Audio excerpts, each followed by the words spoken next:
Okay, so question number 35. And you'll want to grab one of those from the side counter there. A sample of metal is heated using a known source of energy. And the following data are collected. So we have an initial temperature and a final temperature, which is going to allow us to find a change in temperature.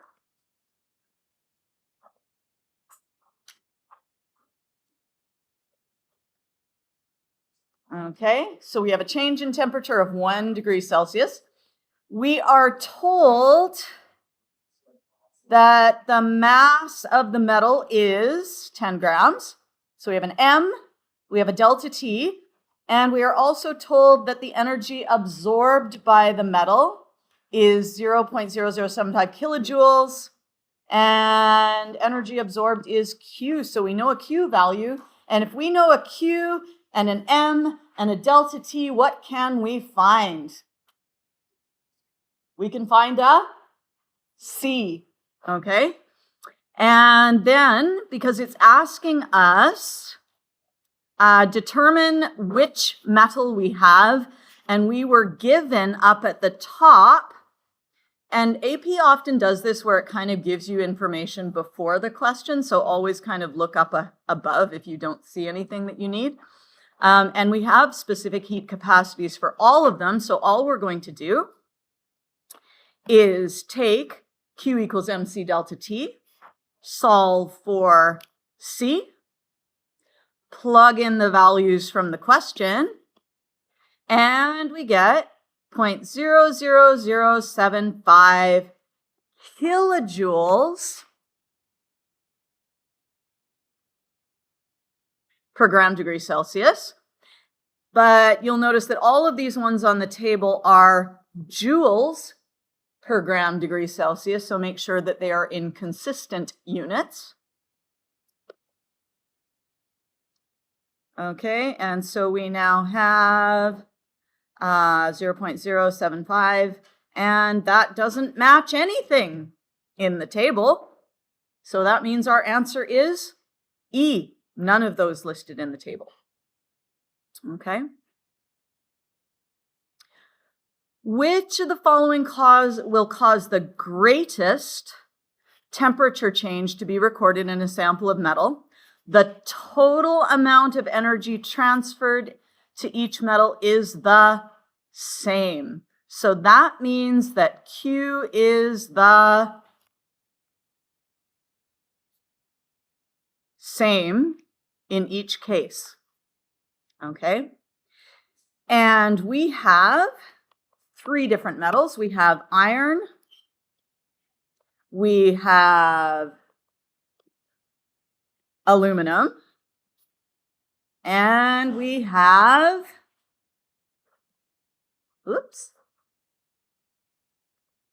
mercury. Now, before we get too excited about the actual species themselves, you'll notice that for the 2 iron samples, we have a 5 gram and we have a 10 gram. Chat with your partner, tell them which will have a larger temperature change, 5 grams of iron or 10 grams of iron.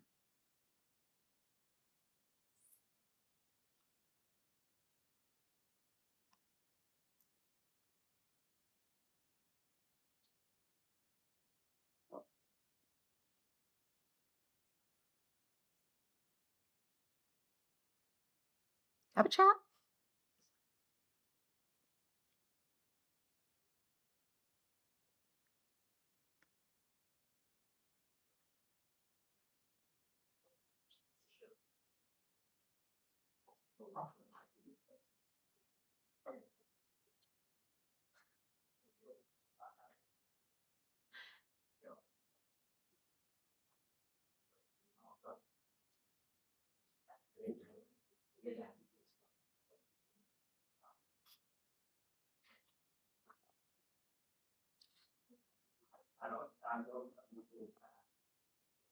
Okay, so think of it this way. You have a little 5-gram piece of iron here. You have a 10-gram piece of iron here. You have 2 hair dryers that are exactly the same. And you throw the hair dryer on these things. Which piece of metal is going to be hotter at the end of a minute? The 5 grams or the 10 grams? Hopefully, intuitively, your brain says the 5 grams because it's just a smaller piece of metal. So if you can't see it intuitively, you can also look at it mathematically and you can say, okay, if I have the same Q value, then I would have mass of iron C delta T, and I would have the other mass of iron C delta T. And if the heat transferred is the same, these two things should be equal to one another, yes? Now, the heat capacity of the iron is the same, right? Because they're both just iron. So we can ignore the C term. So if we have 5 grams and 10 grams, and these two things have to be equal, then that means that delta T must be larger with the 5 grams in order to be equal to something like where we have 10 grams times something smaller.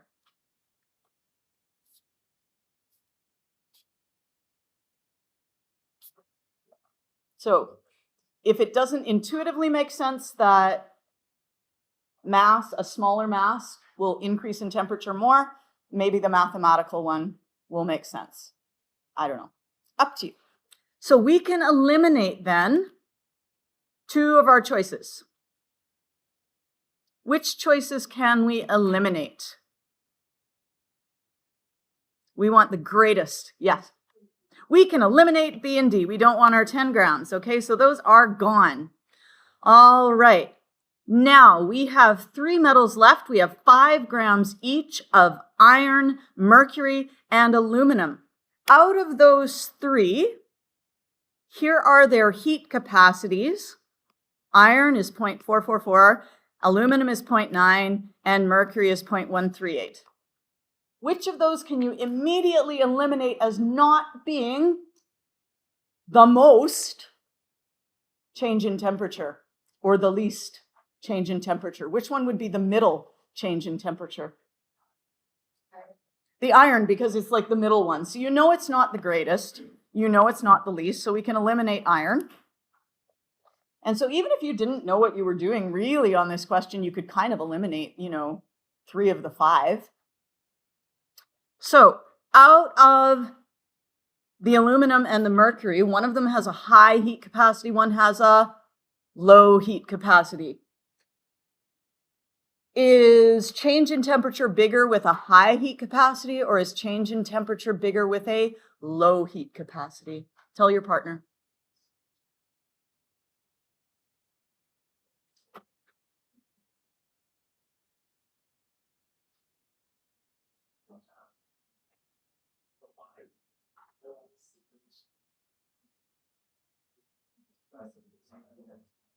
Which one will have a bigger change? The low heat capacity one. Okay, hopefully that's just sort of starting to become part of your knowledge, is that if something does not have a high heat capacity, it does not absorb, it gets a bigger temperature change. That's kind of the definition of heat capacity. But again, if you want to prove it mathematically, we can say, okay, we have the mass of aluminum, C delta T, and Q is the same for both of them, and we have the mass of mercury, C delta T. The masses are the same because they're both 5 grams, so we can ignore that. So if this one is 0.138 and this one is 0.9, then the change in temperature, in order for these two to be equal, this has to be higher, greater, and this one must be smaller.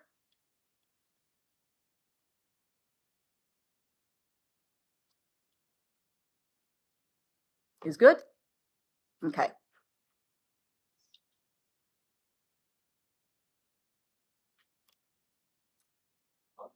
And let me know if I move things away too quickly or not. Okay. All right, number 39. We have a 0.2 gram sample of a hydrocarbon.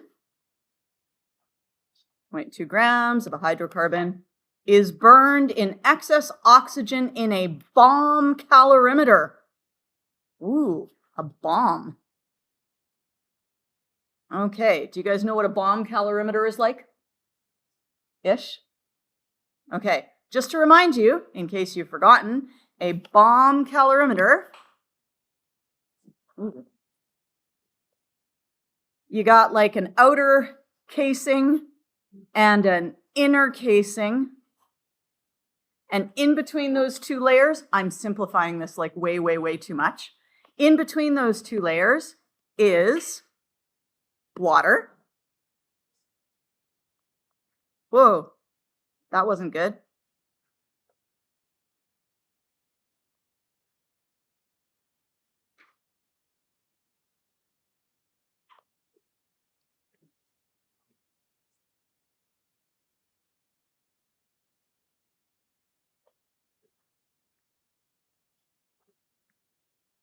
And the outer casing and inner casing have to be something strong, okay, like steel, so that when you have, oh, and this is water, of course, there we go. When you have your reaction, normally this reaction is going to be something like combustion. What are the two products of a hydrocarbon combustion reaction? Carbon dioxide and water. What state will the water be if we've just burned something? It's going to be a gas because we raised the temperature, right? So we're producing a lot of gas, and if we want it to all be contained, it's going to cause a great increase in pressure because all of a sudden we've got more molecules of gas, which is why this has to be super strong.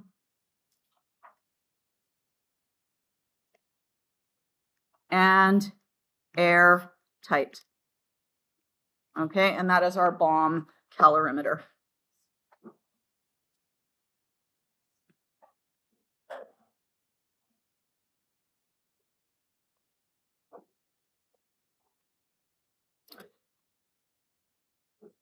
Now, we are told that in this reaction, the temperature of the calorimeter is raised by 4 degrees Celsius. So in this case, they are saying the inner casing, the outer casing, and the water, that's all included in the calorimeter.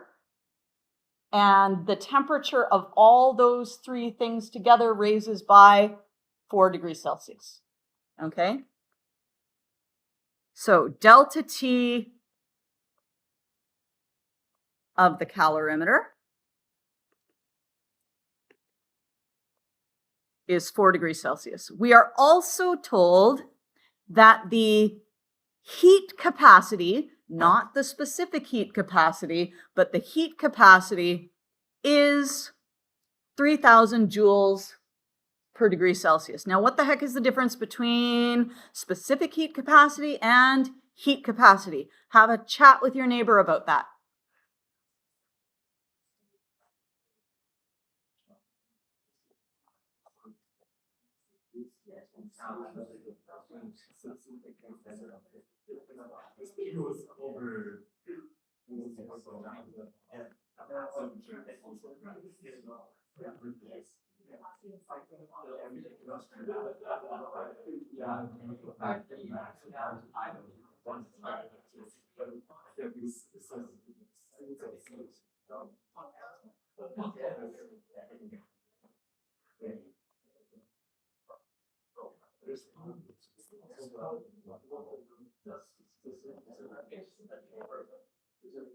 Okay, what is the symbol for specific heat capacity? A little c. So I'm going to write it like that so that it looks like a little c, because big C's and little c's look the same. You guys probably don't even know what that is because most of you don't learn cursive. Anyway, doesn't matter. I'm going to use it anyway. And heat capacity is what? Big C. What is the difference in the unit? Specific heat is usually joules per gram degree Celsius, but heat capacity is just joules per degree Celsius. So the reason that it works this way is that Q is equal to m little c delta T, but Q is also equal to big C delta T. So if you take the mass and multiply it by the specific heat, you will get the plain old heat capacity. This bit here and this bit here are the same. And you have to realize that in this question, they are giving you heat capacity, not specific heat capacity. So you want to use the second version of that formula. You want to use the Q equals cat, not Q equals MCAT. Okay? And if you didn't know, that's what they call this formula. They call this the MCAT formula, because a lot of people who have to learn that are studying for medical school. So they call it the MCAT formula, and this is just the CAT formula. Okay, because the delta kind of looks like a letter A. All right, so all we have to do then is plug in the heat capacity, the temperature, and solve for Q. So we're going to take Q, we're going to plug in our heat capacity, we're going to plug in our temperature, and we get 12,000 joules, and that is our answer. Now, sometimes people, because you're so familiar with Q equals MC delta T, they'll try and use Q equals MC delta T, and they're like, oh, I have a mass. I have a mass. Look, they gave me a mass. But what's that the mass of? That's the mass of the sample of the hydrocarbon. It is not the mass of the calorimeter. Okay, it's not the mass of the water. It's not the mass of the calorimeter. It is useless to us.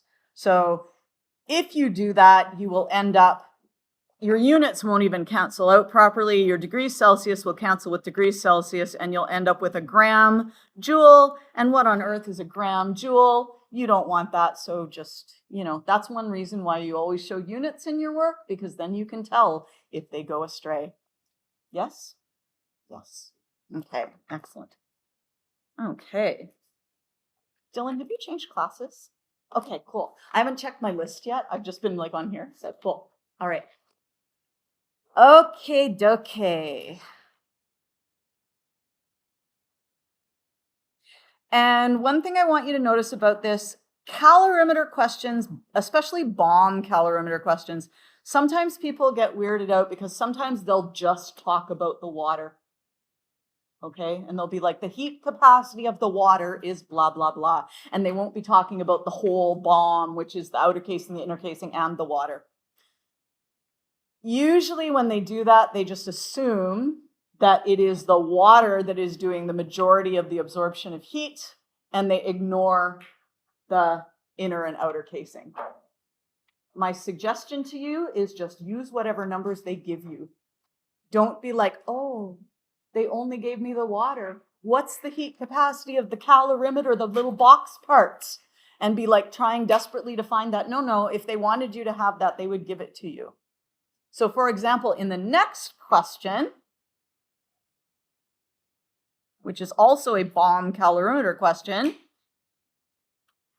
you aren't told anything about the heat capacitor as a whole, you're only told that this heat capacitor, or sorry, this bomb calorimeter contains 2,000 grams of water. So this one, you're just ignoring the steel bits that hold the thing together. And it doesn't matter. So just go with the number that they give you. We're working with the water. All right.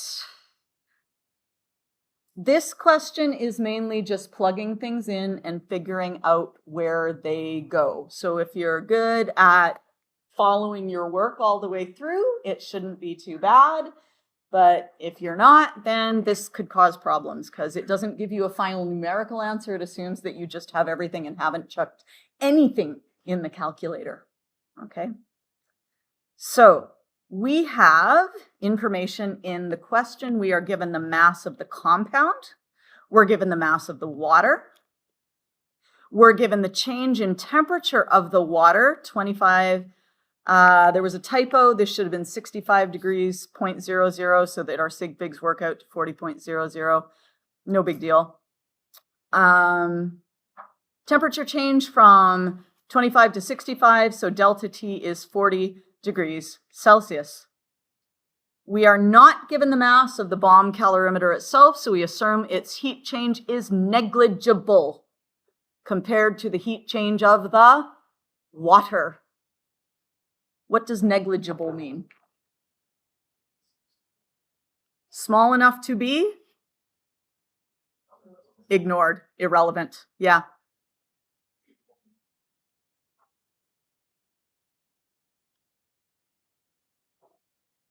Okay, so we toss in our M, our mass of the water, our C of the water.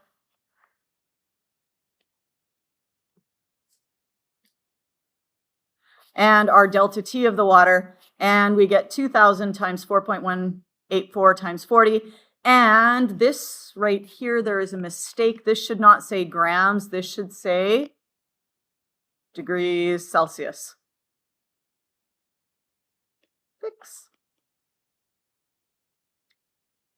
Now, in order to make everything just a little bit tidier, I've actually done the math on this, and we get 334,000 approximately joules. Okay? That's how much heat is absorbed by the water. So if that's how much is absorbed by the water, then that's how much must be given off by the reaction. Yes? So the reaction is the same number, but just negative because it's giving off the energy. The question tells us that the heat of combustion is negative 2 million and some joules per mole. So my question to you then is, do we have, if this is how much we actually got, do we have 1 mole? Do we have more than 1 mole? Or do we have less than 1 mole? We have less than 1 mole, significantly less than 1 mole, because 1 mole would give us 2 million. We only got 334,000. Now, our final goal here is to find the molar mass in grams per mole. So we do need to find the moles. So we can do that by saying, I can take my joules and take my joules per mole, cancel out my joules, and I get 0.1672 moles, and that's of our hydrocarbon.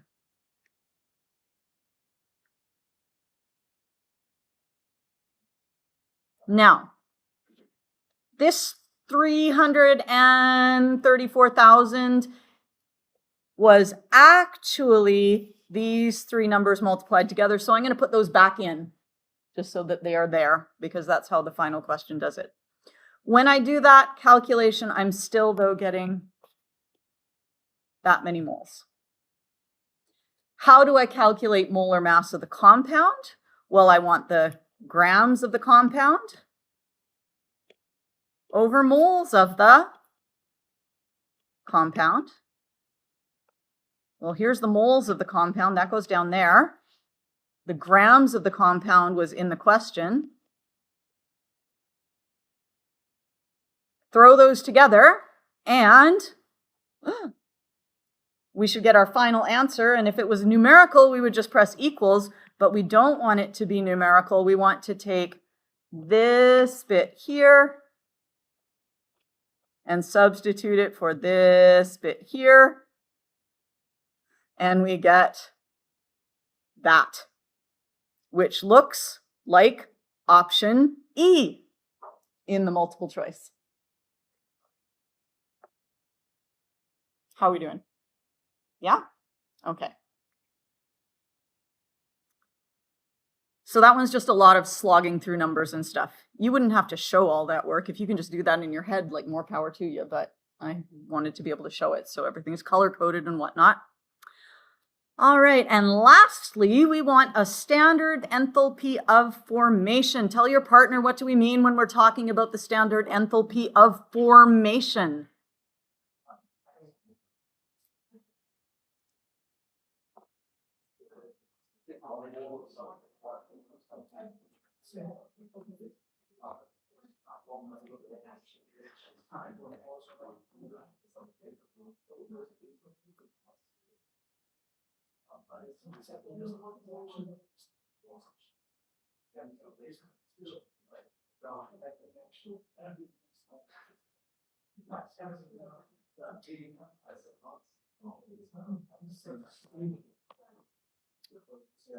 Okay. Whoa. So standard enthalpy of formation, the definition is it's the enthalpy change associated with forming 1 mole of the substance, not 2 moles, not 7 moles, not a half a mole, 1 mole of the substance. And it has to be formed from its constituent elements, and those elements have to be in their standard state. Okay, so if we look at our 5 choices here, well, first of all, what's wrong with this first one? What's the standard state of potassium? If it ends in EM, it's a metal, and what state are metals? Solid. So that's not standard state. Plus, are we even forming a compound? No. So what the heck? I don't even know what's going on there. That's crazy. Okay, next one. Again, not standard state. Also, did you notice that the charge is not balanced? Right? On the left-hand side, we have a net 1 positive charge, and on the right-hand side, we have a net 0 charge. So this isn't even balanced, okay, in terms of charge. Our next one, ooh, this is looking more promising. Let's see, solid, that's good. Oxygen, gas, that's good. Okay. We are forming 1 mole. Oh, that is good. Is everything, are those the component elements? Does everything balance? Yes, yes, yes. That is our answer there. Okay. Now, what if I gave you instead, what if I was like, oh, look at that half there. That doesn't make me happy. What if instead I gave you 4K solid plus O2 gas gives 2K2O? What if that was option F? Would that be okay? No, why not? Because we're forming 2 moles.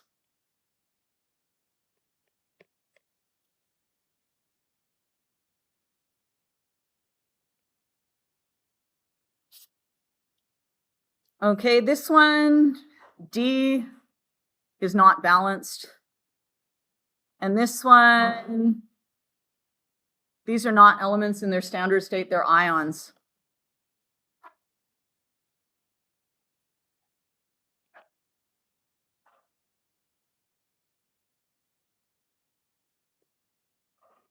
Yes?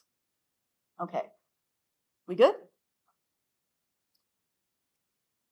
how are we feeling about thermochemistry? We're going to keep going through the whole thing, but like, are we like thumbs up, thumbs down, thumbs in the middle? How are we doing?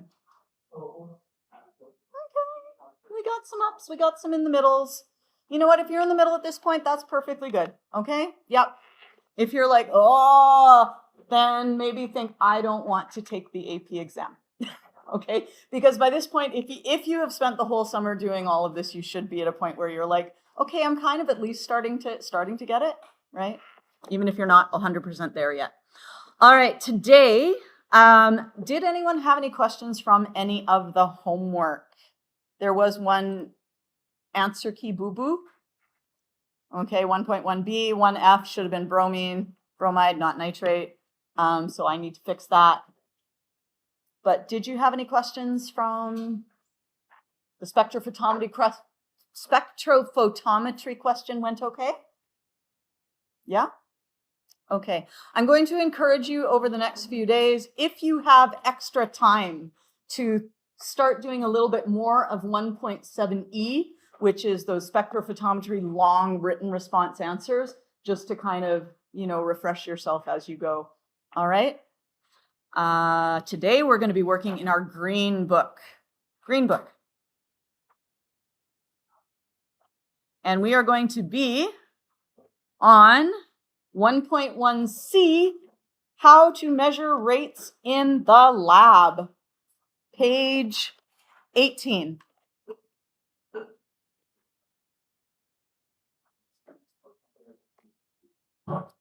Now this thing is like pages and pages and pages and pages long. Oh my God, good gracious. But the good news is that everything you need to know about it is actually on page 18. Okay? If we just go down to the bottom of the page, we basically need to pick a measurable quantity and then measure that quantity over a change in time. And that measurable quantity is going to depend on the specific reactants and products.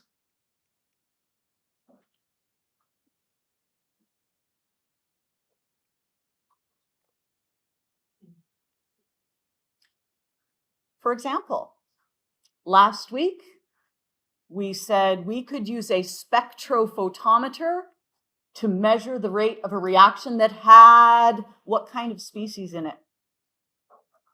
It needed to have a colored species in it, okay? And don't worry about trying to figure out who is the colored species. They will let you know, okay? They'll be like, oh, copper 2 is blue, all right? They used to have you memorize all kinds of things, but copper 2 is blue.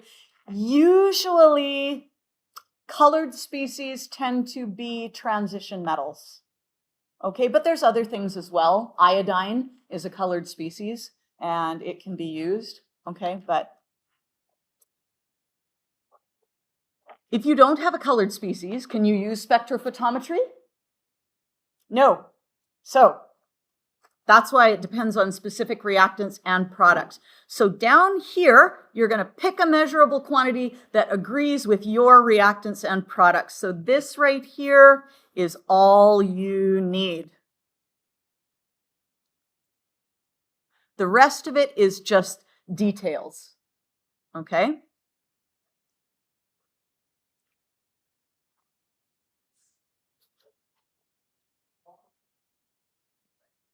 You can measure change in concentration of a species in solution.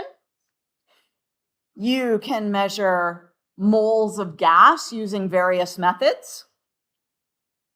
You can measure a change in the mass of a particular solid in the system, or you can measure a change in temperature using a thermometer. So let's look at each of these 4 different methods a little bit more in depth. So first of all, we have already talked about measuring a colored species, right? If you have a colored species, you can use a spectrophotometer, all right? There is another type of meter where if in the beginning of the reaction you have ions, and in the end of the reaction you're like, oh, there's fewer ions, so you have a change in the number of ions.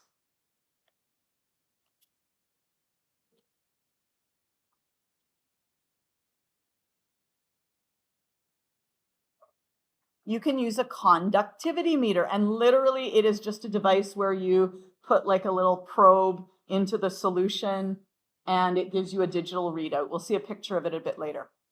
Okay, so that's another one that's quite easy because probe, readout, nice and easy. So a colored species, fairly easy. Conductivity meter, again, digital readout, stick it in, fairly easy. If you have a system where you have a change in hydrogen ion or a change in the hydroxide ion concentration, you can use a pH meter because pH measures relative concentration of hydroxide or hydrogen. Okay, again, stick a little probe in, watch the numbers change on the digital readout. Pretty nice, easy. So given a choice, hopefully, if you're looking at the concentration of something, you're going to be able to have either hydrogen or a colored species or changing ions. If not, you are stuck with titrating whatever it is. And I actually did a lab like this in like 4th year biochem because there was no other good way to do it. And basically what it involves is you take your reactants and you mix them together, and then you start your timer, and then you're hopefully working with a partner. One of you is going to pipette 10 milliliter sample, you're going to put it in your thing, then you're going to titrate it, and then you record your results. And then another 2 minutes later, you do exactly the same thing as fast as you can. Okay? Exhausting, tiring, hard. Okay? Also, it's not as good because if you want a really accurate rate, you don't want to be mucking about with your reaction, right? You want your reaction to go unmucked with. Are you mucking with it by taking samples out every 2 minutes? Yes, you are mucking with it. So this is both hard, difficult,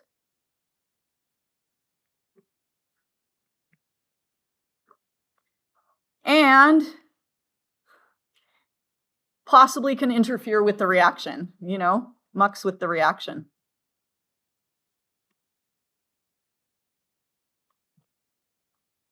But sometimes it's your only choice. Okay?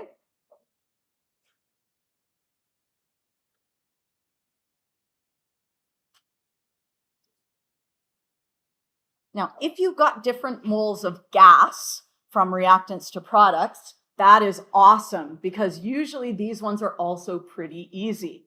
Okay? Anything to do with gas, relatively easy. There's no nonsense with titration. Now, some of them are a bit involved. I don't know if you guys remember from last year, the UDometer. Probably not because only like 5 of you attended the gas lectures. Did you watch them though?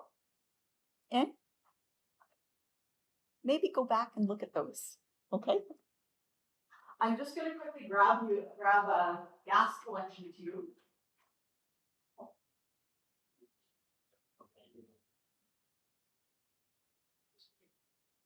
This is a gas collection tube, and we will see a picture of this a little bit later, but basically you fill this thing with water, okay? And then you fill it with water, you put your thumb over top, and then you have a basin of water sitting here, and then you put your hand in the water. Are you imagining this? You got a picture of this in your head? If you don't, I've got a picture of it later, so don't worry. Apparently, some people cannot visualize things, which is like, yeah, it's true. And they can be very successful. You know who can't visualize things? Ms. Riley. And yet, She will even use the word visualize, and she does something in her brain that I don't understand what it is, because when I visualize something, I'm like literally seeing a little bowl in my head underneath, you know, this thing here. But I don't know how it works. Some people don't have inner dialogue either, right? They don't hear words in their head, which also freaks me out. I'm like, how do you talk to yourself? Like, how does your brain work? But apparently it does, and people are very successful, right? People who cannot visualize, like they have this video, they're doing amazing artwork. I can visualize the bowl, but good Lord, if I try and draw something, it looks terrible. And yet this person who cannot see things in their head is doing beautiful artwork. And I'm like, how does that even? The brain is a remarkable instrument, remarkable. Anyway, we got a bowl of water here. We got this. This is full of water. The water's here. This is now under the water. I let go and the water stays in the tube. With me? And then I take a reaction, okay, in a test tube or something, and I attach a little hose to the end of it, and I feed it up through there, and then this thing starts to make bubbles, bubbles, bubble, bubble, and it goes bloop, bloop, bloop, and as the bubbles go, the water level, it displaces the water comes out into the bowl of water, okay, and you can measure the volume as time goes on, okay? So that's one way. If you are measuring moles of gas, you can then convert those moles into, the volume into moles using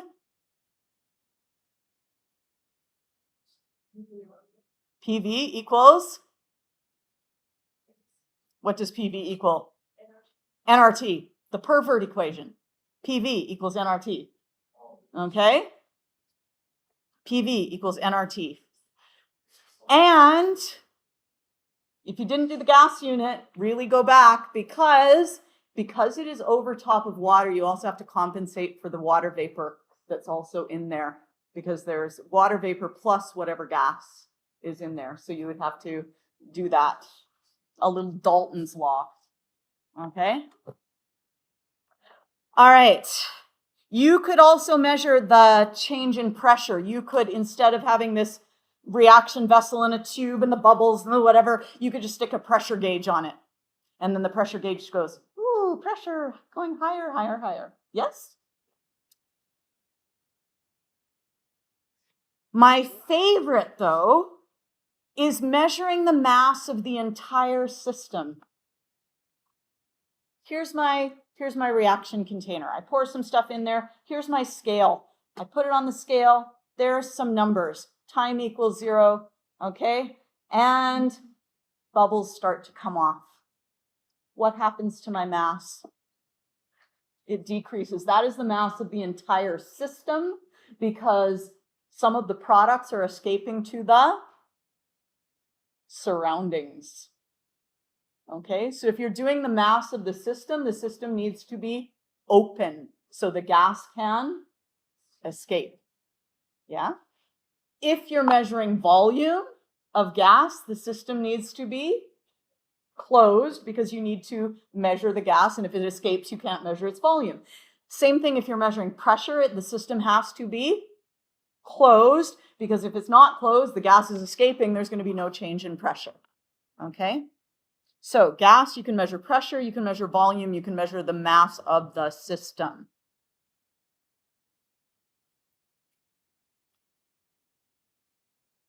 You can measure the mass of a particular solid. This is really more okay if you want an average rate over time, because what it involves is, let's say I've got some hydrochloric acid in here. I throw in a piece of zinc, bubble, bubble, bubble, right? I've weighed my zinc ahead of time. I know its initial mass. And then after 5 minutes, I pull it out and I wash it off so it stops reacting. And then I put it on a scale again. And I measure it. Yeah? But that involves washing it off. And then if you want to put it back in, you got to dry it off again. Because otherwise the mass, I don't know. Anyway, that's also not a particularly fun method. And you can do a change in temperature over time just using a thermometer. Okay? So there are all the different ways. And we're now going to go into the details. All right? Do you need all the details? Probably not, but we're going to go into a few things here that you should just remember anyway. So, our least favorite method ever, changing in concentration by removing and titrating aliquots. Ooh, I love that word though. The word aliquot is an awesome word. Aliquot. What is an aliquot? It just means a sample, a specific volume sample.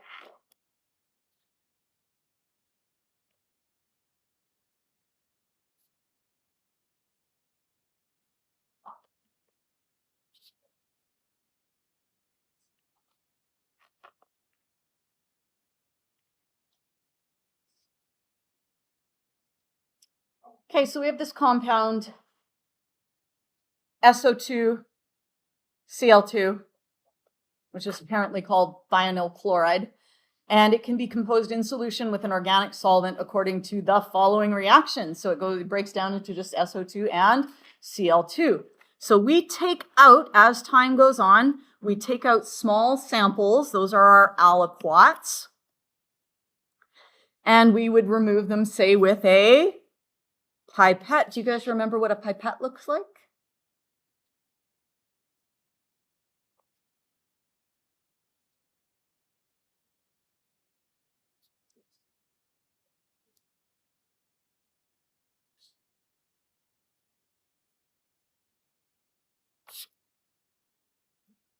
Pipette.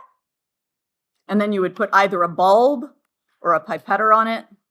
Okay, we don't use bulbs anymore, but you might have to use one at university, more like a turkey baster kind of deal. But we have those little roly pipetter things, which are quite nice. Okay, so we take out our sample and we will then dump it into a Erlenmeyer flask and titrate it. And then we analyze them by titration and we find the concentration of SO2, Cl2 at each sampling time. All right, so here is our data. And let's say I said to you,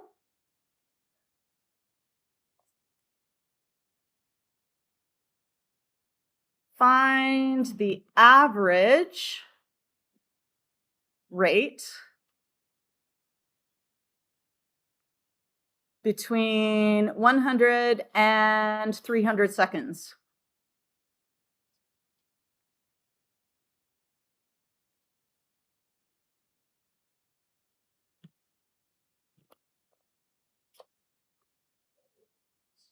Do you guys know how to do that?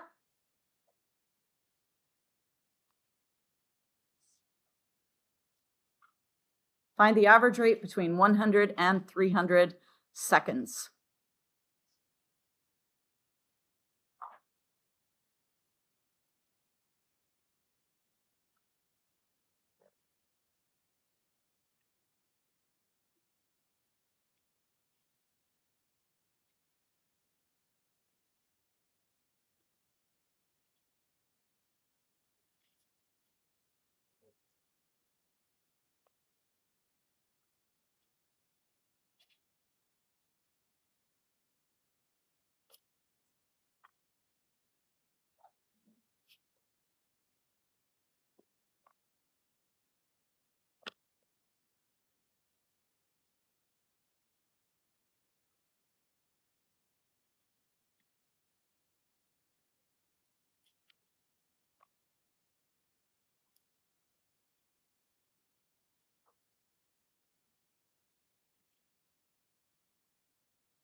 I'd like you guys to take a look at my answer and tell me if you like it or not.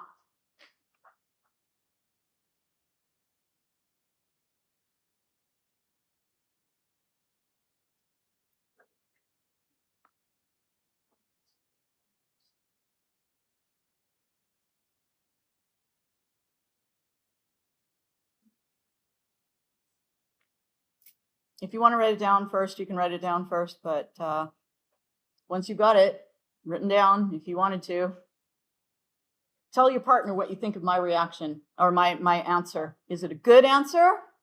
Is it a great answer? Does it have some problems with it?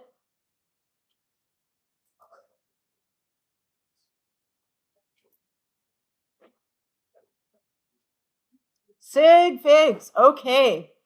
How many sig figs should we have in our answer? 3. Because we've got what? 3 here, 3 here, 3 here, 3 here. Oh, but wait. Hold on. Wait. When I take 0.1 and I subtract 0.16, my uncertain digit is, whoops, wrong one. My uncertain digit is here. My uncertain digit is here. That is the thousandths place, yes, which would be here. So I should have 0.060. Yes? How many sig figs in 0.060? 2 sig figs.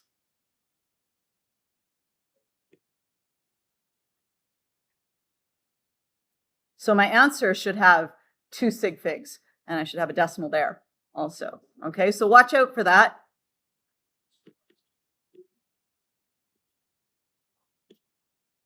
And if you're confused about those sig figs, come see me at Flex tomorrow.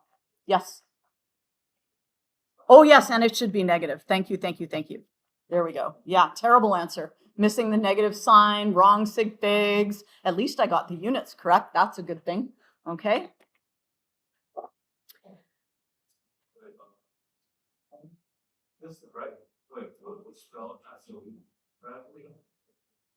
How do you say the absolute value? Oh, yeah, just lines like that. That's absolute value of, yeah. Okay.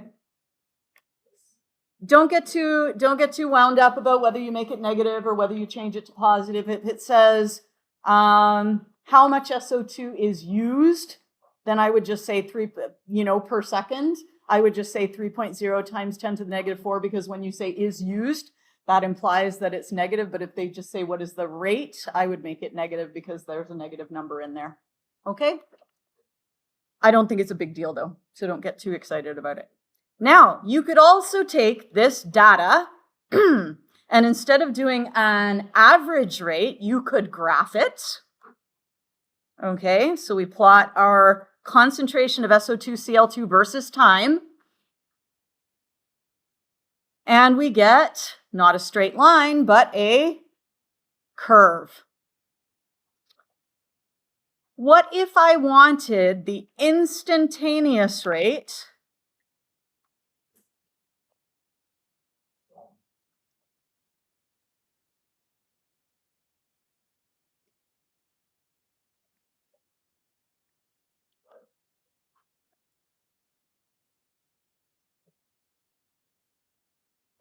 say at 100 seconds?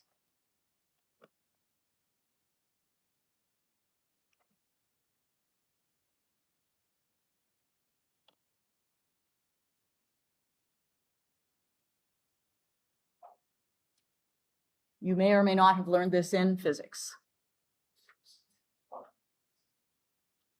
If you've taken physics, you probably have.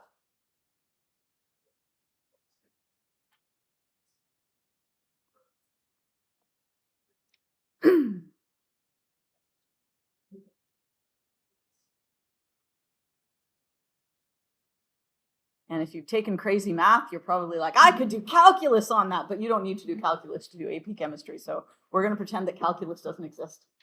I don't remember any calculus, so I won't be able to do it.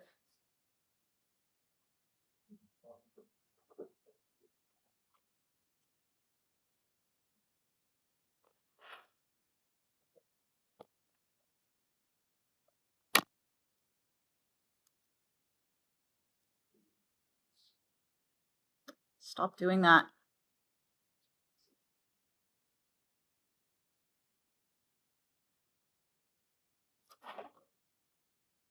Do you guys remember drawing anything like that in physics?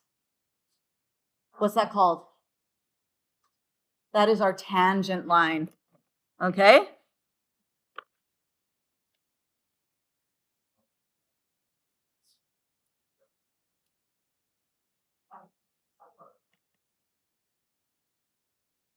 Do you do that in math also? Or just physics? Yeah?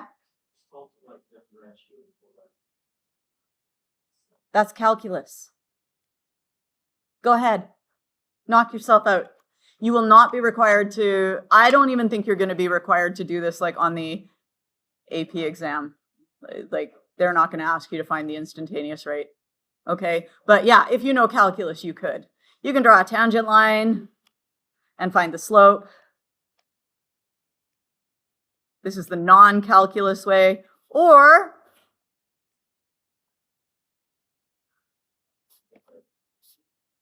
use differential calculus.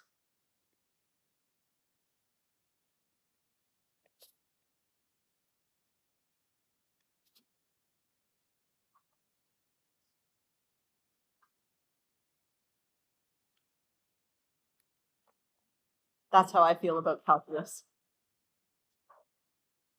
Last time I took calculus was 1990. Nope, sorry, 1991. That was the last time I took calculus. I used calculus after that. I probably used calculus in 1994 in a chem class, but reaction kinetics class, but no. So how many years ago is that? Too many. Okay. Now, at what point is the rate of the reaction the fastest? At what time is the rate of the reaction the fastest? Sorry? Yeah. Well, I'm just going to say at 0 seconds. Okay? At 0 seconds. Why is that? Because the slope is the steepest. If the slope is steep, then the rate is fast. Where is it slowest? At 600 seconds. Because the slope is the shallowest.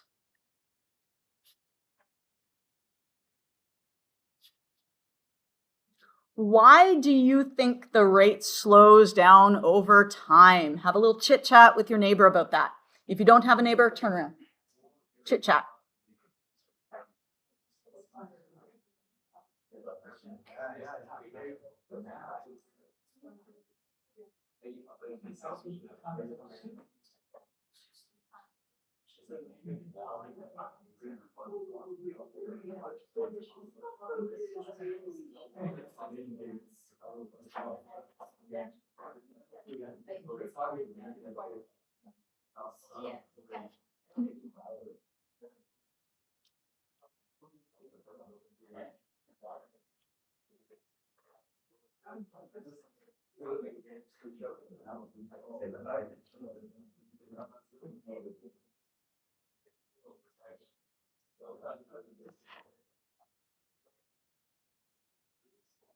As the reaction proceeds, the concentration of SO2Cl2 decreases because it gets used up in the reaction, yes?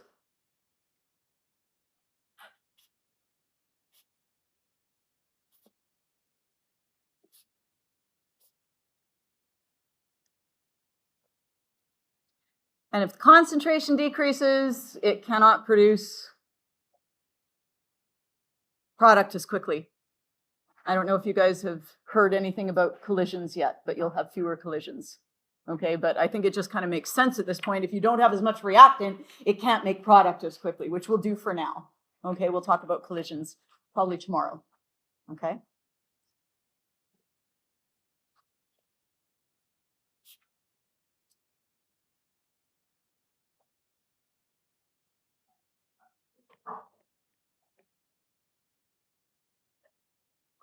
Okay. Now, there's a little review here of how a titration is performed, just because it is a technique that you are expected to be familiar with inside and out. So you did one last year. We'll review it here. We will do a titration in the acid-base lab section, and we will do a titration in the solubility section as well. Okay, because you guys are special, and I'm going to haul out the silver nitrate for you.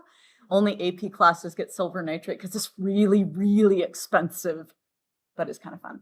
And if we have time, we might even do a redox titration, but we probably will run out of time. So we'll do at least those other two.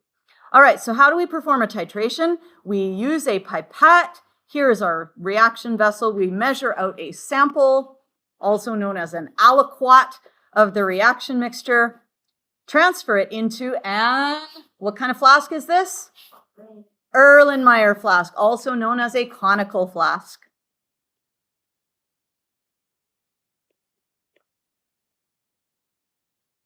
All right, what's this long tube called? That's called a burette. You can either spell it with a T or with a TTE. Okay, doesn't matter. Same thing with pipette. You can spell it with an ET or an ETTE, depends. I don't care.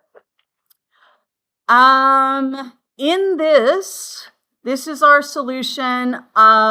This is our standard solution.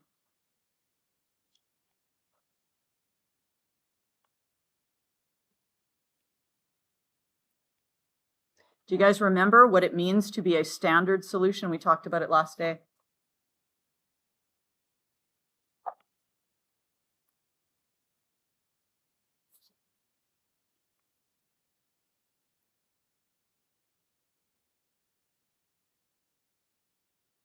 When we were doing our calibration curve for the spectrophotometer, we used a series of standard solutions. What was it? Yes, they have known concentration.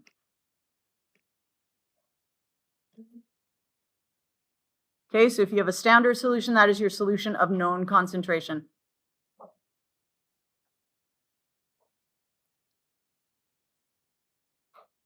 Now, up at the tippy top, we have 0 mils.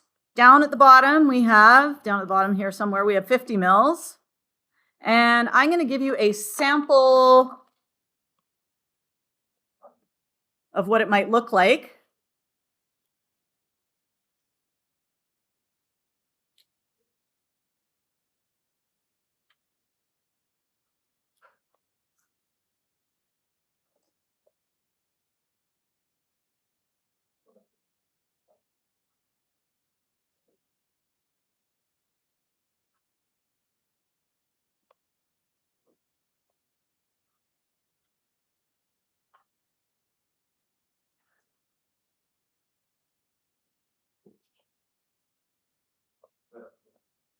That's 7 mils, that's 8 mils.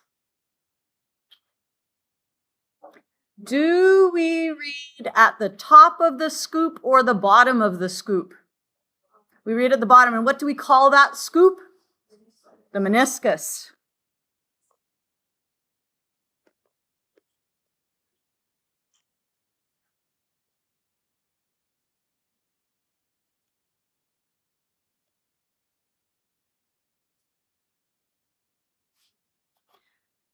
All right, so please tell your partner, what should we read for that volume?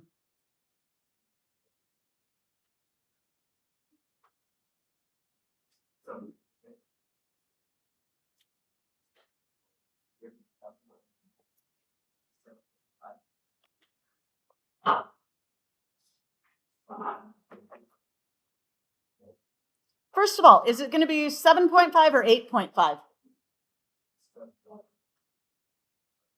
Or is it going to be 42.5? 7.5, 8.5, or 42.5?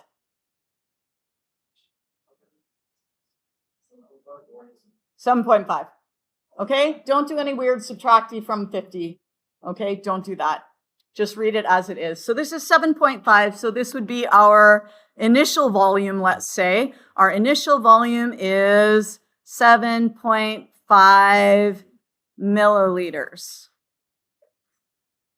How happy are we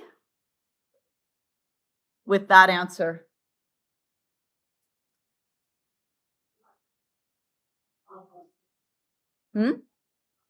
Not happy. Not happy yet. Uh-oh. What do we need?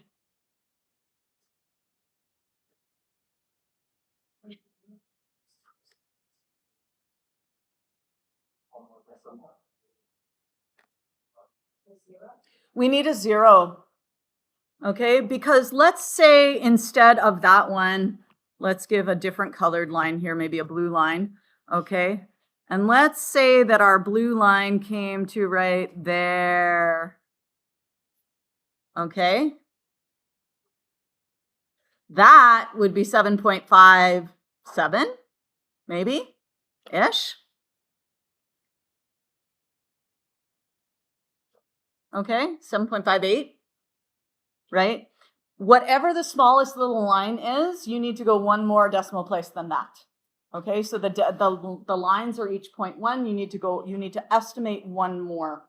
Okay, so it would be 7.50 milliliters because we're sure about the 5. We're not like, oh, could it be 7.4? No, we're not unsure about that 4. Okay, so we need our uncertain digit.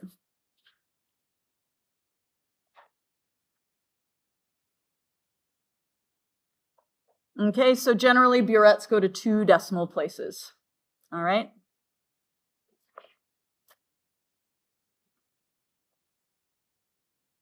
All right, so we take our sample, which can be known as the analyte. And the reason it's called an analyte is because it is the solution to be analyzed. All right. Do you really need to know the word analyte? Probably not. You might just call it the sample.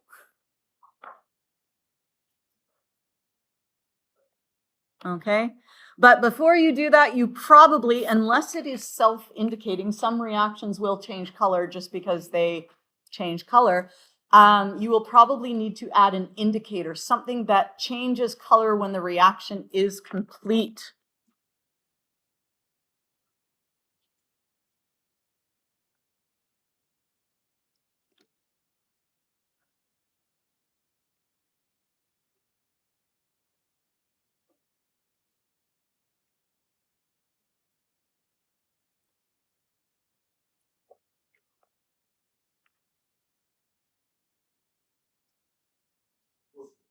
Okay, and then we add the titrant, which is the stuff in here, which is also known as the standard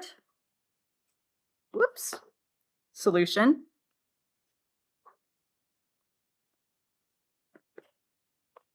What is wrong with Mr. Penn today? Oh, dear me.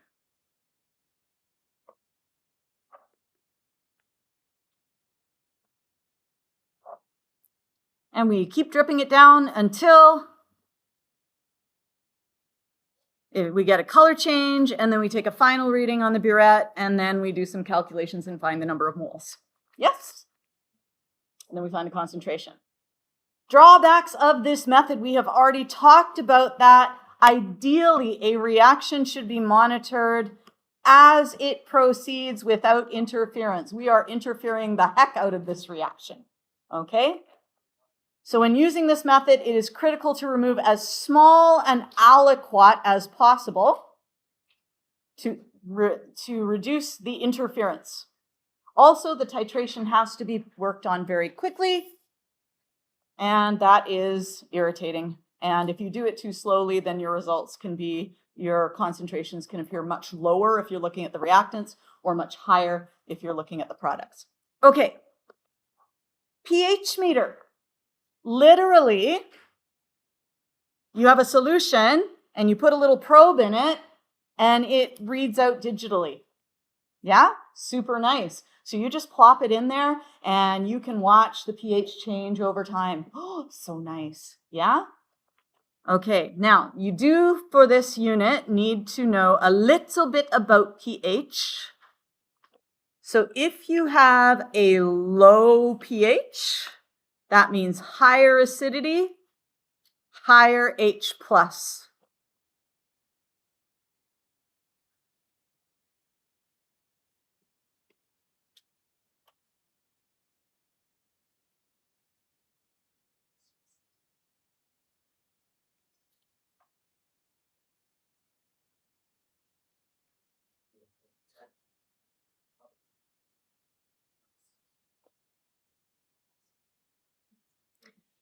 Now, what if we had a base? The pH would be high. Okay, so if we have high pH,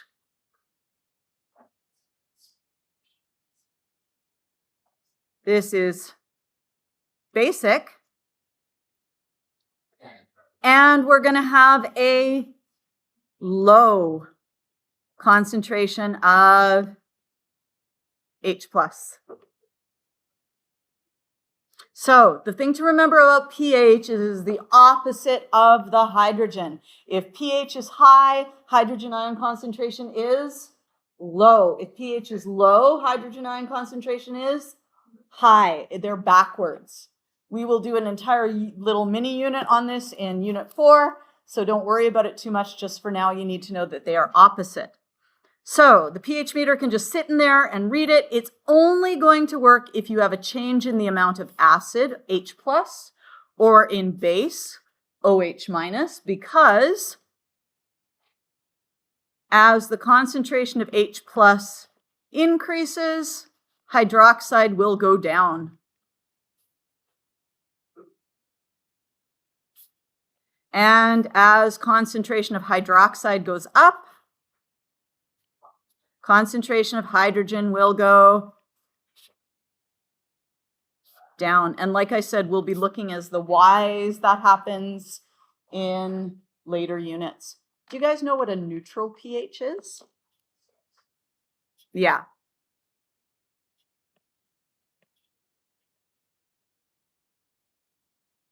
That is at 25 degrees Celsius only.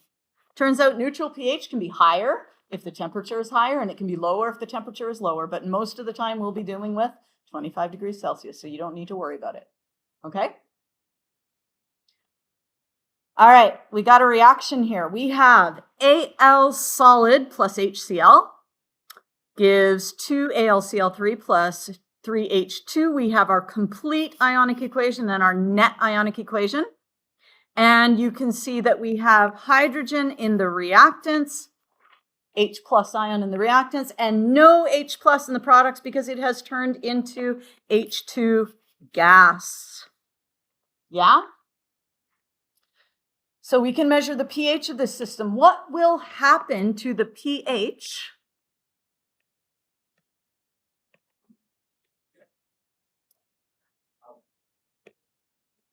as this reaction proceeds?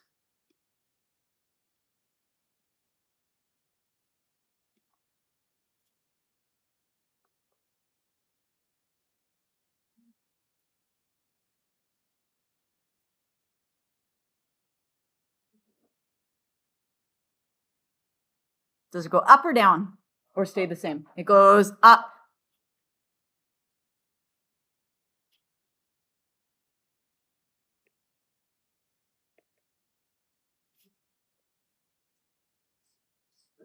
Okay. Let's take a look at some of the other reactants. Are there any other ways we could monitor this reaction? We could measure the reaction rate for this reaction. Could we look at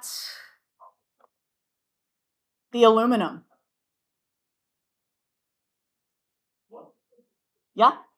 Does alkali mean basic? Alkali means basic. Alkali is basic. Basic and alkali are the same thing. Okay. Yeah. Yeah.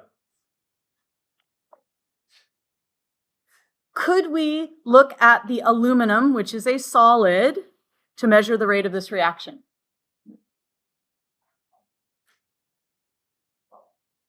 What happens to the aluminum as time goes on? Yes. You do have some ions here.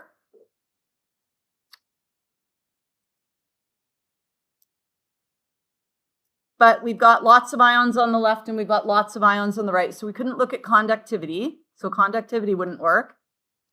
What about this piece of aluminum foil? You could pull it out, wash it off, dry it off. Sounds horrible, drying off a crumpled sheet of aluminum foil, but you could take it out, wash it off, dry it off, and measure the change in mass. Okay, so other ways to monitor this rate.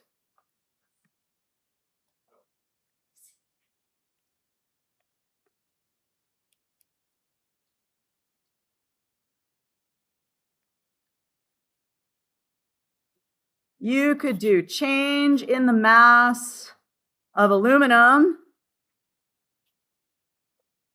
over change in time.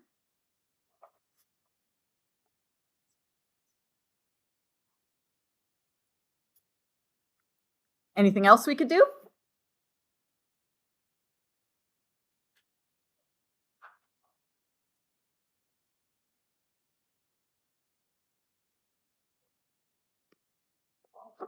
We got a gas. We could do volume of gas, pressure, change in pressure.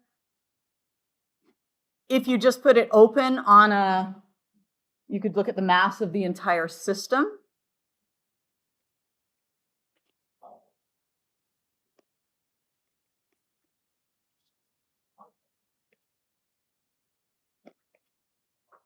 Could we look at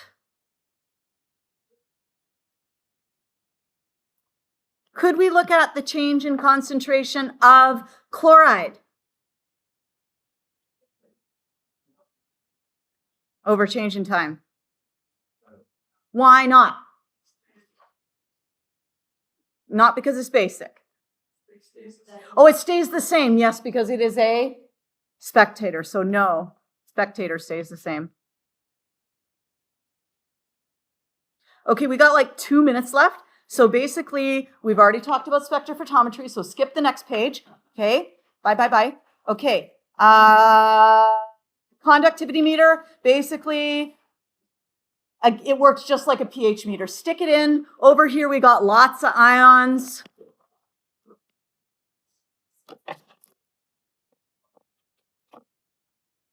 Lots, less, conductivity will decrease. Methods when a gas is produced. We even just talked about those briefly, but here is a pressure gauge. That's a manometer, but you could literally just have like a little pressure gauge that looks like that, and you've got a little arrow on it.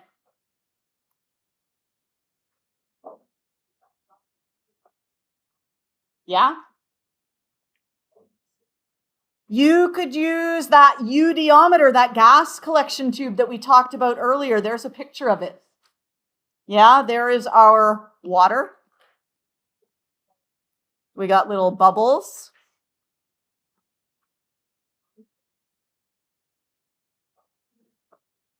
Yeah. You could have a syringe with a plunger, and the gas goes up in there and it pushes the plunger that way, and you can measure the volume that way. Your homework is pages 26 to 28 in the green book, and if you have time, continue on with 1.7e. That will be on Teams. But feel free to take a picture if you want to. What's that? Which one? Oh, the alkaline metals. They actually, when you put them into water, they react with the water. They strip off the hydrogen and make hydrogen gas. And so it's hello.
Hi.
I mean, she took notes, but like,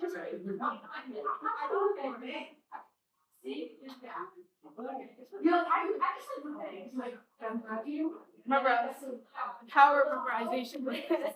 The only thing I need to remember is force, because I force and like.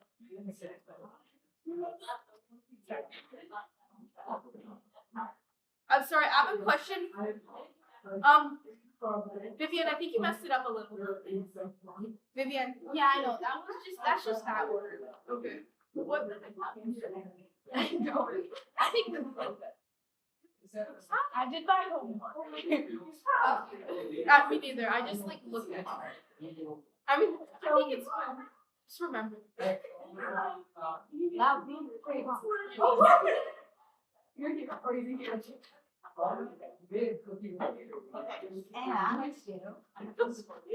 our workbook. What's our first? Should I like sit at the same for each unit? And there's an answer key. Literally everything. Okay. That's here. The answers are. And we have done so far. Like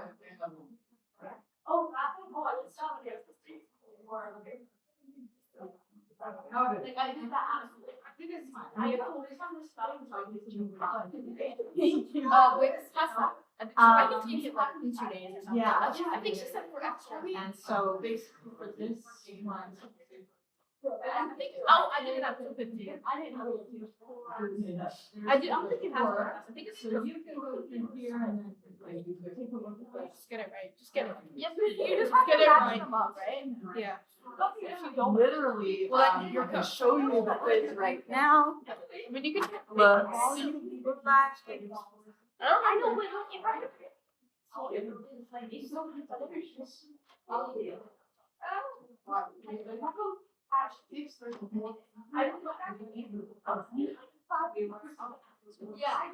That's not helpful. That's the one I want. Okay. Yeah.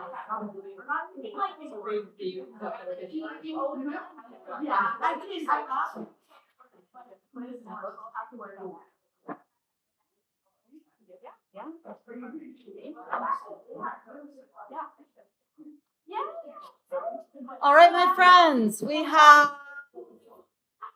a couple minutes, but if you want to come show me your homework, you can. It was pages 46 to 48.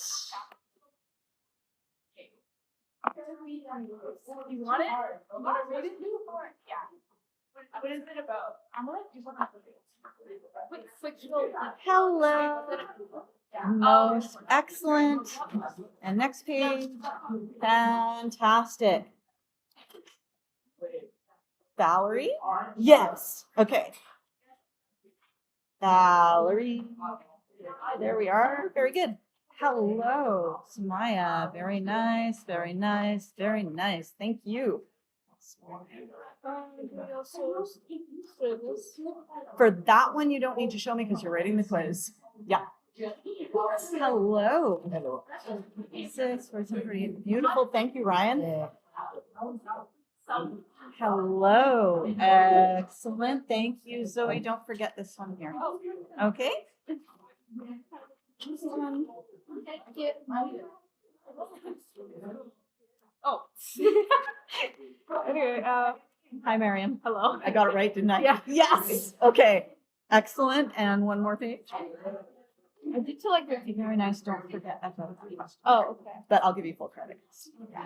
That one's easy to miss. Okay. Okay. I So didn't know how to do it. that's okay. Mariam. There. Hello. Perfect, perfect. Yeah, you've done this one. You're good. Okay. You're good. Yes. Vivian I Robinson. did it. There we go. I did Hello. it until page 50. That's okay. You're just ahead of the game. Yeah, very nice. Very nice. Thank you so much. All right. Thank you. Hello. Excellent. Thank you. And it's Amalia, right? Okay. I said it wrong. So it was 46, 47, right? Yes. Hang on one second. I gotta find. Bands. No. I gotta find the person before you. Where is she? Amaya. There we are. Hi. Excellent. And one more. I didn't. Oh, just on page 2. Page 28. So just do this one and I'll give you an 8 out of 10. You can get a 10 out of 10. Show me the rest later. Hi. Okay? Okay. Hello. Hi. Excellent. And this one as well. It's so easy to miss. I see that you've read Yeah. it, so I'll just let it go. Okay? Sophia. Right? Sophia. Thank you. Hello, Jennifer. Awesome. Beautiful. Thank you, Jennifer. There we go. Hello. Every single time. You got it one time. I did get it one time. Okay, I'm gonna look at names and see if I can. Are you Amaya? Yes. Yes. And who is that other person? Malia Yeah. is the other person. I was thinking I got her name mixed up, and then I was like, oh, maybe she's in mine. And then there's I'm like, also it's not Maya. Maya. And then there's Maya. confusing. Yeah, it is a little bit. Yeah. Yeah. And you got like the lovely curly hair too, and I'm like, I don't know. Hello. Excellent. Excellent. Thank you so much, Cody. Cody. There we go.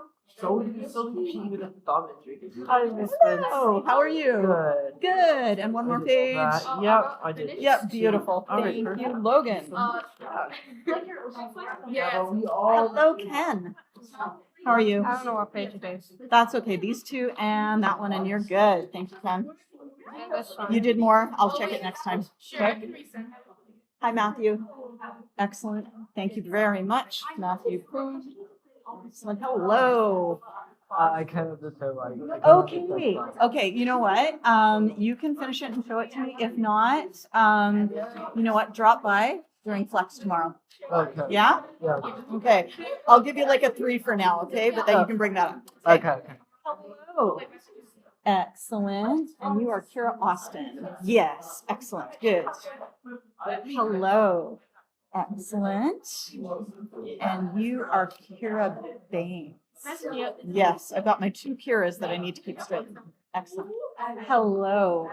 Awesome. Thank you very much, Max. Hello. Excellent. Thank you very much. Mateo. I was going to say Matthew, and I'm like, that's not right. Mateo.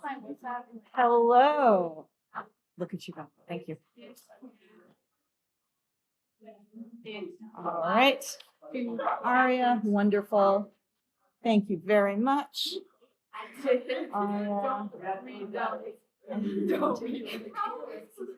Just gonna check is Zoe Watt here? Zoe Watt? Not here. Is Abby here? Abby? It's so fun. It is fun. No, Abby. That's true. I've also developed the new students 3 books to the class. Yeah.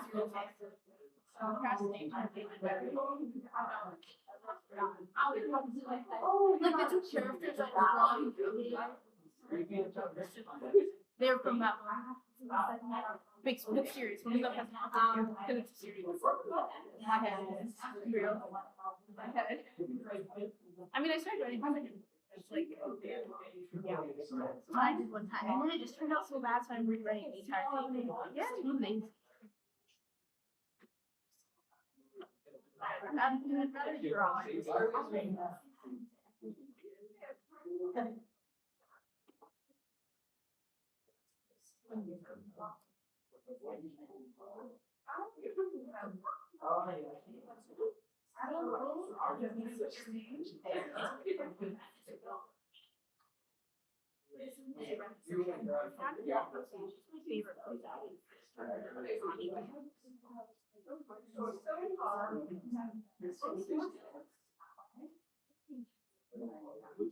I have this one character that I've been trying to design for like forever. I can't get a designer.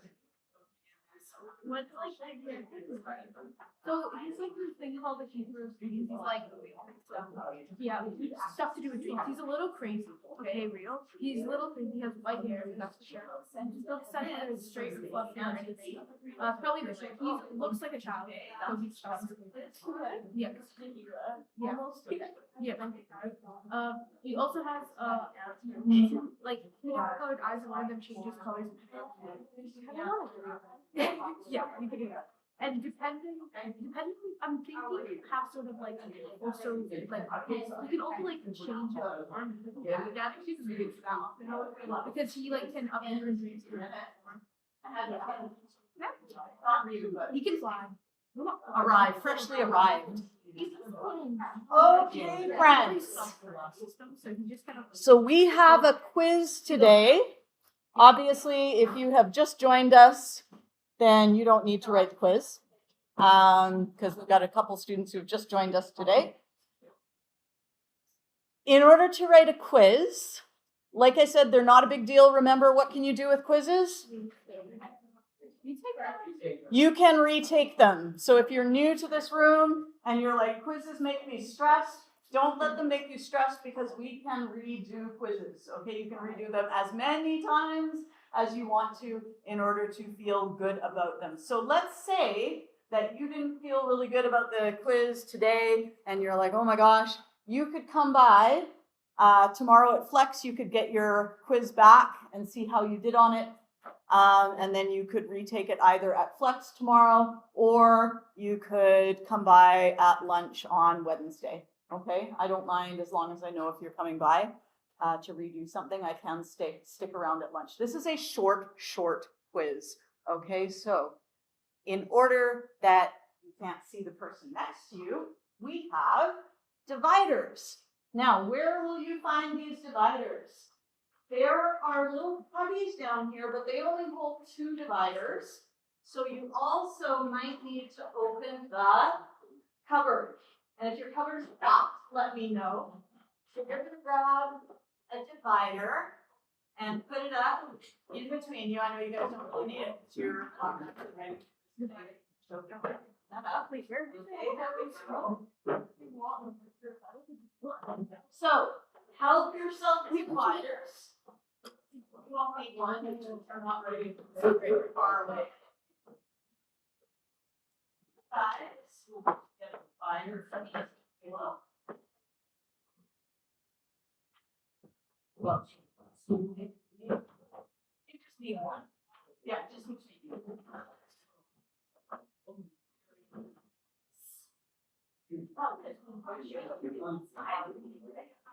Yeah.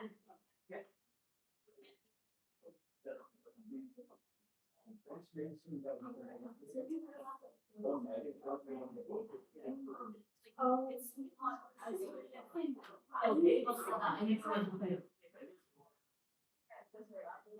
cool.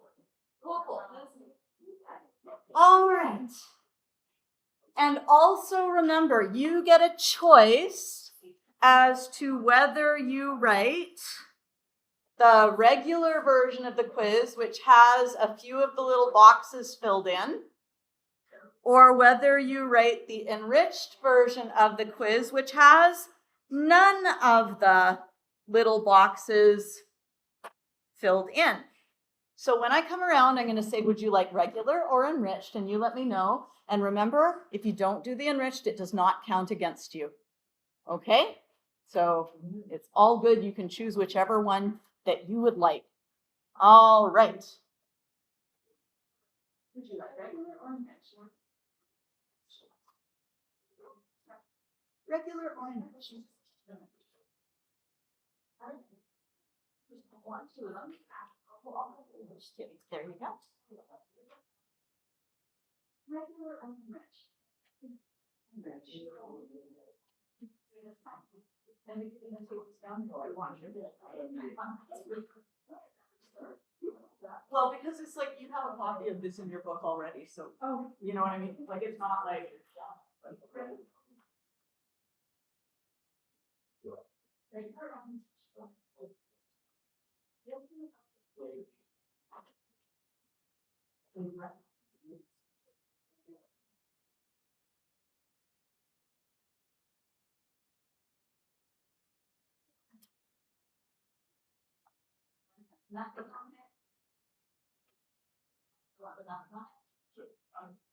oh, that's the wrong one. Sorry. Yeah.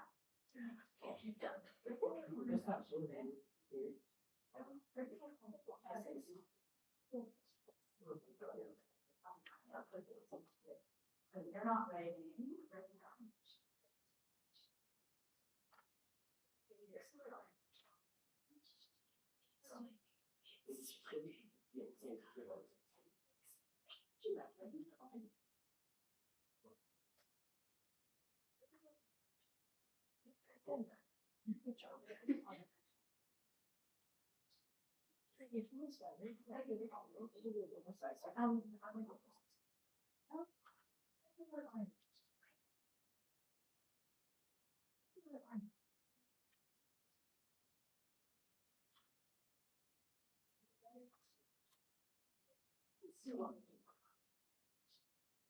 Who did I miss? Did I miss anybody? And when you are done, you can come and put it in our inbox. Okay?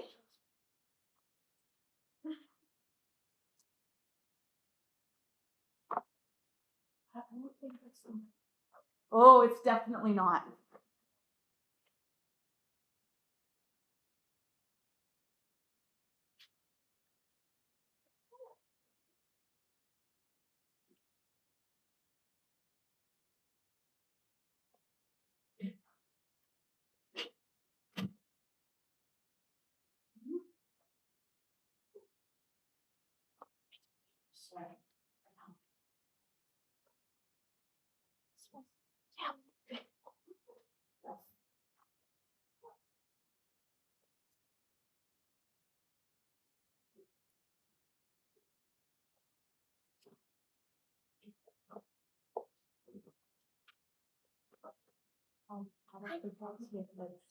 Okay, so let's not worry about this for today. I will show you where it is in the book, and then you can study for it, and whenever you're ready, you can write it. Okay. Sound good?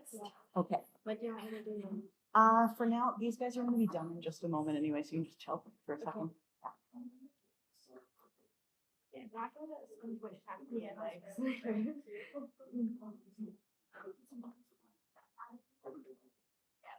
not it's he's like the kind of guy who's like yeah, I can feel like out his face. He likes to he asks he's not crazy. He's just yeah, he's very crazy.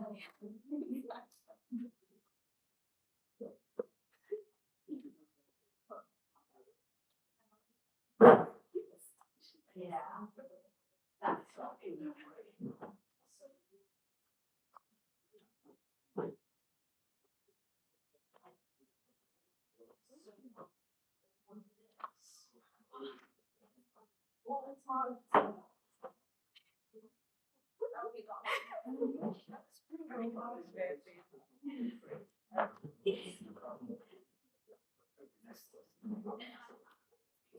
I'm actually like adopted that, but this I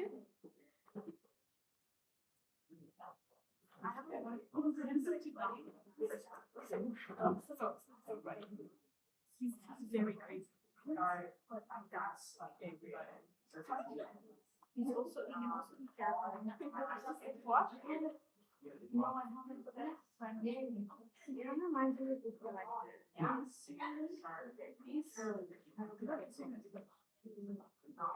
no, when I get to yeah. Very nice. That's true. Oh my god.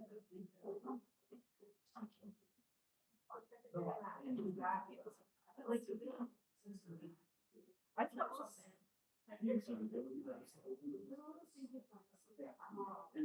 he's like really magical stuff. He's like fancy, but they don't exist. And I'm guessing, and he's part of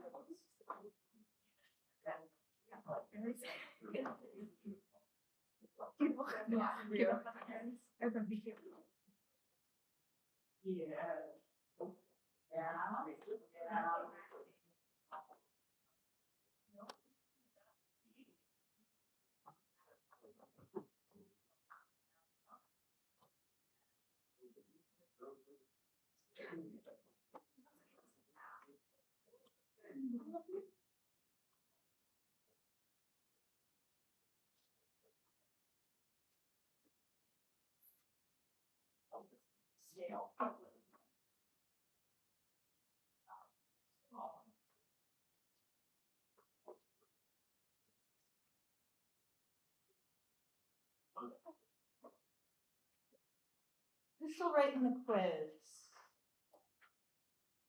Take your time. No big rush. Just ignore this on the overhead because it's still my grade 12 stuff. Me too. Like I said, ignore that. You don't want that. We are going to go